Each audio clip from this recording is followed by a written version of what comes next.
All right, welcome to Hoops Tonight, presented by FanDuel here at The Volume. Happy Tuesday, everybody. I hope all of you guys are having a great start to your week. LeBron James is the NBA's new all-time leading scorer. So we are going to set everything else aside tonight and just focus on him because he very much deserves it. I want to hit this from a bunch of different angles. I want to talk about his development as a scorer, specifically the way he's rounded out his skill set. I want to talk about why he's not properly given credit when we talk about the greatest scorers of all time. I also want to talk about his passing because I think it's one of the most underrated elements of his scoring and the way it opens things up for him when he tries to score the basketball. And then last but not least, how long can LeBron keep this up? Because he's very much at the top of his game and still has a lot of good basketball left in him. Now, there was one big downer tonight, and that was the Los Angeles Lakers, who lost to the Oklahoma City Thunder. I do have some venting to do on that front, but we're going to save that for the very end because I do want to stay positive and focus on LeBron. He deserves to be the focus tonight. You guys know the drill. Before we get started, subscribe to the Volume's YouTube channel so you don't miss any more of our videos. Follow me on Twitter at _JasonLT so you guys don't miss any show announcements. And if you miss any of these videos and you can't get back over to YouTube to finish, you can find them wherever you get your podcasts under Hoops Tonight. And last but not least, you guys have heard me talk about Game Time, the fastest growing ticketing app in the US. If you're looking to get out to an NBA game or an NHL game or a baseball game or a comedy show or a concert or anything along those lines, Game Time has amazing last minute deals on tickets to all of those. Just got out last week on Thursday to go see the Arizona Wildcats get revenge on the Oregon Ducks. Game Time took amazing care of us. The app was super easy to use. I got a great deal and I got great seats. So here's what I want you guys to do. No matter where you live, get out and have some fun this week. Download the Game Time app, enter your email, and redeem code HOOPS for $20 off your first purchase. Terms apply. Again, enter your email and enter the code HOOPS. That's HOOPS for $20 off. Download Game Time today. Last minute tickets, lowest price guaranteed. All right, let's talk some basketball. So I wanted to start here because, since I started with the Volume, we've talked about LeBron, we've covered LeBron, but I haven't really gotten into my specific relationship with him because he's my favorite basketball player, and he specifically has played a big role in my life. I grew up in a family that was very focused on baseball and on football, and I was not exposed to basketball a lot growing up. But one day, on a random Sunday, I turned on my television and caught LeBron James playing the Detroit Pistons in 2006. And I immediately fell in love with the game. And since then, my relationship with basketball has become the biggest thing in my life, or I should say the second biggest thing in my life behind my wife. I got to make sure that I don't get in trouble here. But, from getting my school paid for to this now being what I do for a living, the game of basketball has been everything to me. And I credit that to LeBron James and me just happening to see him on a random day in the playoffs about, almost 17 years ago, and that completely changed my life. That's why I root for LeBron James so much. That's why he's been my favorite player. Now, I'm pretty much a basketball purist. I like just about every basketball player, but LeBron will always be my favorite, and he'll always have a special place with me because of the way that he changed my life and got me to fall in love with the game of basketball. So I'm very much excited today to really kind of dive deep into what it's been like rooting for him over the course of the last couple of decades. So like I said before, I want to focus on his scoring development today because what's funny is when LeBron first started, it really was a lot of brute force. He was the best athlete in the league by a mile. But a lot of the things, that were his, the periphery of his skill set came and went. His jumper was inconsistent. If you caught him on the right night, man, he could light you up.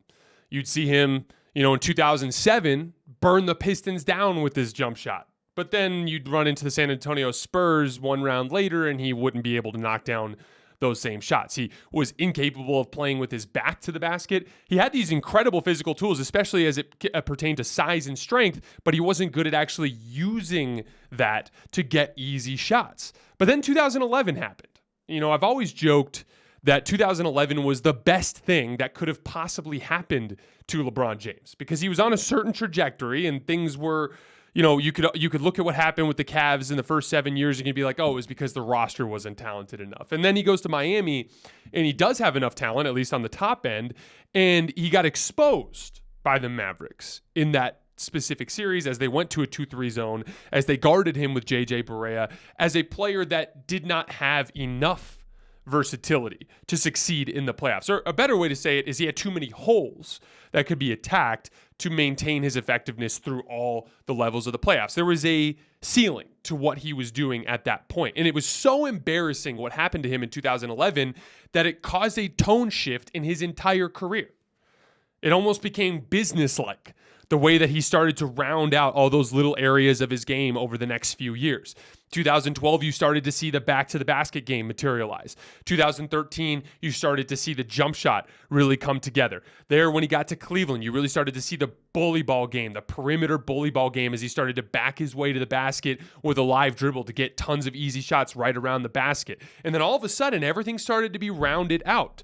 He became a very good post player, a very reliable jump shooter. He added a bunch of short range shots, little push shots and hooks and floaters and things in the lane, the post up fadeaways that he's gone to a lot in big moments in his career. And then most importantly, he learned to weaponize his strength. He learned how to use his strength, not in a, he used his athleticism a lot when he was younger to finish above the rim, but he added that below the rim element of his game that wasn't there, that ability to leverage physicality and angles and balance to knock people over, knock people around and get to spots and get easy baskets around the rim. And as a result, he became one of the best shot makers in the league. He might not be as artistic as a Kevin Durant or as artistic as a Kyrie Irving, but he's in the tier right below that. And he's never gotten enough credit for the way that he's built out those artistic elements of his game. I always talk about how improvisational shot making is one of the best tools that you can have in your bag when it comes to the playoffs. Because the playoffs are all about things not going your way. The scouting report is set up to find your weaknesses. They are going to try to force you to be uncomfortable, to make you do the things that you don't want to do. A lot of times possessions break down. In really good defenses, the good shots don't exist. You need to have the ability to improvise and to score over the top of the defense. And so when LeBron put it all together, he already had that defensive element that he really started to put together towards the end in Cleveland. He, from his inception as a basketball player, was always a great passer. He always was a great rebounder. And then he had some of those, little bully ball elements, that freight train in transition, that ability to get to the rim. But once he added that well-rounded offensive skill set, suddenly he became the most reliable playoff player of all time, because he had such a high floor with what he brought every single night as a defender, as a rebounder, as a playmaker, pressuring the rim, playing bully ball, that on his worst night in the playoffs, he was going to go, 8 for 22 for like 28 points, 8 rebounds and 7 assists, and guard the other team's best player or operate in pick and roll coverage as a backline defender and just completely be a wrecking ball on both ends of the floor, but he'd miss all his jump shots, and so he'd be 8 for 22. But that would be his floor. And then his ceiling was like, if the jump shot was going, that was where it was 43, 13, and 12. And looking like the very best basketball player to ever touch a basketball court. That was when he added all of that extra stuff as on the periphery of his skill set. It gave him the highest ceiling of any basketball player I've ever seen. Now, we're not going to talk about the GOAT debate today. All of you guys have different opinions on it. I know I'm not going to sway you. But regardless of what you think about who is the best basketball player of all time, I don't think we'll ever see a player that can hit the ceiling that LeBron James can. How many players in NBA history could be the best defender on the floor, the best rebounder on the floor, the best playmaker on the floor, and the best shot maker on the floor in any given game? Nobody, just LeBron. He's the only guy who could do that. And I don't think we'll ever see that again. You look at Luka, you're getting the playmaking, you're getting the scoring, but that defense and athleticism just isn't there. You look at Giannis, you're getting the defense and athleticism, you're getting the rebounding, you're getting the rim pressure, you're getting the bully ball, but that shot-making piece just isn't there. And I'm not sure that he'll ever be able to reach, some of the levels of the high-level shot makers in NBA history. I'm not sure Luka will ever be able to reach the defensive level that guys like LeBron James can reach. I don't think we realize it now here in the moment, but we may never see anything like this again.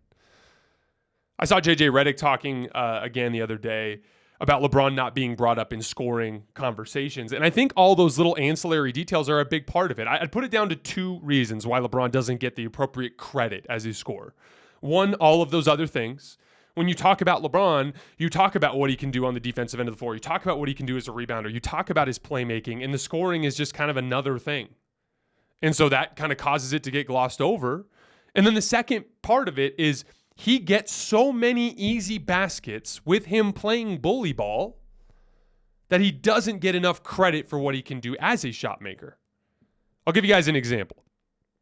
So LeBron James makes, in this season, in year 20, he makes 7 shots per game in the restricted area at 76% shooting. Most of the best shot maker scorers in the league cannot do that. I'll give you some examples. Steph Curry, 2 makes per game in the restricted area. Kawhi Leonard, big, strong forward, 2 makes per game in the restricted area. Kevin Durant, 7 feet tall, 2 makes per game in the restricted area. LeBron gets 7. So those guys are all getting their 30 points a game or whatever almost entirely from the perimeter. So it is more aesthetically appealing. There is a lot of multiple dribble combinations feeding into tough step back jump shots. LeBron simply has not needed to do that as often because he still, at this point, 20 years later, is the 3rd best paint player in the entire NBA behind Giannis Antetokounmpo and Zion Williamson. So that's why those guys get more credit for it and why LeBron gets left out. And it's really not fair. Who the hell cares where the baskets come from as long as the baskets are coming? I would understand if there were limitations in late game situations like it used to be with Shaq. He could do everything, but you couldn't go to him at the end of games because he couldn't make free throws. That's not the case with LeBron James. If you need LeBron James to be your shot maker, he can do that. That's what separates him. And I look, if you want to tell me, like, I think if I was talking about the best scorer of all time, I lean slightly towards Kevin Durant in terms of just that specific skill. But if we're talking about Mount Rushmore, the top 4 scorers of all time, LeBron James has to be on there. Because the combination of reliable physical scoring around the rim with that rounded out skill set from the perimeter, there is not a player that has reached that level. And I don't think it's fair that he doesn't get included in those lists as often as he does. Lastly, how long can LeBron keep this up? First of all, the most remarkable element of this entire scoring chase to me is the fact that he's still every bit as good now as the best players in the league. Right now. And all of this is happening in a winning context. Yes, the Lakers have a losing record, but we'll get to that here in just a second. There are 4 players in the NBA right now that are currently averaging 25, 5, and 5 on at least 50% shooting. Giannis Antetokounmpo, Kevin Durant, Luka Doncic, and LeBron James. He's still at the very top of the league. He needed 36 points tonight to break Kareem's record. He did it on 18 shots in less than 3 quarters. Even in that disaster of a Lakers performance, they were plus 8 with him on the floor tonight and minus 11 without him. For the season, they are plus 111 with him on the floor and minus 185 when he's on the bench. This is not some old washed up guy putting up numbers on a bad team. This is one of the very best basketball players in the world right now that is doing all of this stuff. So when we talk about his longevity, that's our starting point. Our starting point is he's already still, at this point, one of the very best. And really, as it comes to his decline or his phasing out of his career here down the stretch, it really just comes down to serious injuries. If he can avoid serious injuries, there's no reason in the world why he can't continue to average 20 plus for another 3, 4, 5 years, if he wanted to. Because he does not rely on his mobility nearly as much as he relies on his size, his strength, his basketball IQ, and his skill set. And those 4 things will never go away as long as he stays healthy. Now, will there be a point where he struggles a little bit with his shot making because he can't get quite as much lift? Sure, but that'll be the difference between him averaging 30 and 24. And so when it's all said and done, who knows how big his lead is going to be? If he doesn't get hurt, it'll be well into the 40,000s. And it's hard to even imagine a player in the future being able to be healthy long enough, to be at the top of his game long enough, to have the necessary skill set and set of physical tools to be able to do that. It's hard to even imagine that happening again. Now, who knows? I'm sure Kareem, when it happened 40 years ago, thought the same thing.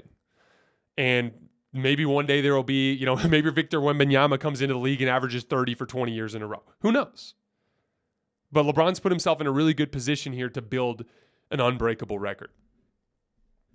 All right, before we get out of here tonight, I have to talk about the Lakers a little bit because this was an amazing basketball moment that I really enjoyed. And it was ruined by complete and utter incompetence surrounding LeBron James. Tonight's game was an amazing example or microcosm of the last 2 years of Lakers basketball. LeBron James doing otherworldly basketball things while being surrounded by complete and total incompetence. Anthony Davis being there and healthy, but getting outplayed by a 20-year-old 6'9" second-round pick in Jalen Williams. Russell Westbrook being out there making a bad play for every single good play, putting his head down and making the game close in garbage time, but having critical, catastrophic turnovers when the game is still in question. And then the Lakers coach, Darvin Ham, similarly to what happened with Frank Vogel in the past, a team that is struggling with effort, literally disgracing the game of basketball with the lack of effort in both halves defensively. And there are good young players on the bench that will come in and that will play hard and that have more size, that match up better with Oklahoma City's tall perimeter players that are not getting the burn so that Darvin Ham can watch Russell Westbrook, Patrick Beverley, and Dennis Schroeder fail again when they failed all season long. I've shared the lineup data. You cannot play Russ without LeBron James and Anthony Davis. They get obliterated. They've been in 1,000 possessions this year. They're minus 18 points per 100 possessions. Without LeBron James and Anthony Davis with Russ on the floor. Fourth quarter, must-win game. What did Darvin Ham go with? Russell Westbrook with Anthony Davis and LeBron James off the floor. It's completely inexcusable. All season long, Dennis Schroeder and Patrick Beverley together when they play, the team has been getting rolled. Why? Because you can't just play basketball with two 6-foot-tall guys on the floor in the modern NBA where everyone who's tall can dribble and shoot.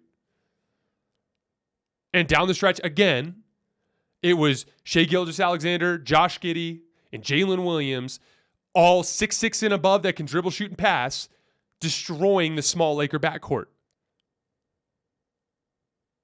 Two of the biggest storylines in the NBA this season that aren't getting nearly enough attention are, one, LeBron James, the second or first best player of all time, getting left hung out to dry by his front office and ownership group that's unwilling to invest in this group. And Darvin Ham being completely beholden to the veterans in that locker room and as a result having massive blind spots on the basketball court. There's no excuse, no reason to have Russ on the floor by himself with LeBron and Anthony Davis off. There's no reason to have two 6-foot guards at the 1 and 2 and a 6'3" guard at small forward when you have better, taller players on the bench that will play harder. Patrick Beverley bullshitted through that entire game, just reaching in on Josh Giddey and reaching in on Shai Gilgeous-Alexander and getting beat to the basket. That was breaking down the defense. Anthony Davis couldn't have been bothered to try even a little bit all night long. And it's just depressing. It's a dark chapter in NBA history to watch one of the game's all-time greats basically be wasted because he's surrounded by people that cannot even come close to matching his impact on the game of basketball. I've talked privately with a lot of Laker fans, and I've said, even if they make the right trade at the deadline, even if they bring in the requisite pieces, if they get Russ off the roster, there is no guarantee that Darvin Ham will even play the right guys. And it's deeply concerning. And honestly, it just threw a real ugly, side story on what should have been a celebratory night in a game that the Lakers absolutely, if they gave 60% effort tonight, they could have won.